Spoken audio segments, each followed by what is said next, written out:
There are 3 adjustments you can make to the ideal nymph reel. I'm going to go over what those are. To change the retrieve direction on the ideal nymph reel, it's a pretty quick process. You would take this retaining screw on the outside, you would unscrew that counterclockwise.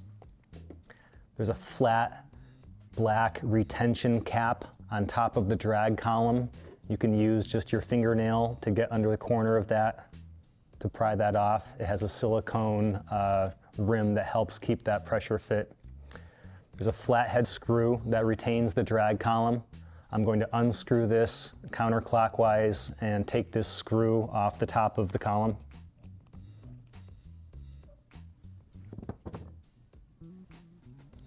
Now that I have taken the screw off of the drag column, I'm going to grab this whole hub from the outside and pull that straight off. Now, underneath that hub, you have this silver bearing. That's a one-way single direction clutch bearing. To change the direction of the reel retrieve, you're gonna pull this bearing off, flip it over, and put it back down in the same place where it is. Okay. Now that that's been flipped over, all I need to do is put the drag column back together in the same order. I'm going to put the drag hub back over the top of that bearing, and then I'm going to replace the retainer screw on the drag column, screw that back in, and then put the cap back on.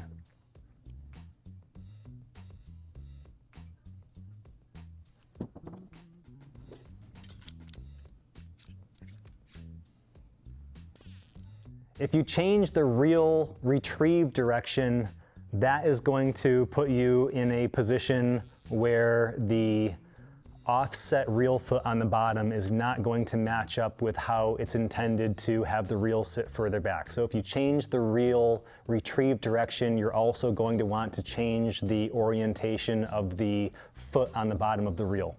To do that, there are a pair of metric Allen wrench retaining screws, and the reel comes with the wrench that fits these. I'm going to torque these out, take them out, and then flip the foot over and put them back in.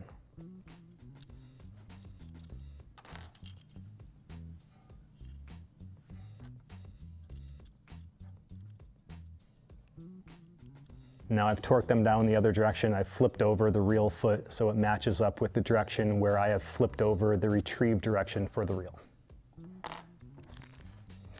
There's one more thing that you can adjust on the reel, and that is the 10-gram weights on the inside of the frame.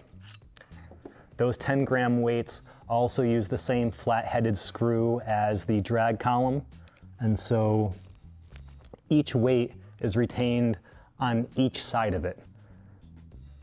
Okay, so I removed 2 screws that were holding in one weight on both sides, and now I'm going to be able to remove that one weight that the screws were holding. And at this point, I can put these 2 retainer screws back in to help secure the adjacent weights that are still going to stay in, or I could remove more weights in the same way. You want to keep the retaining screws in those holes so when you want to do something with the weights, it's easy to find where they are.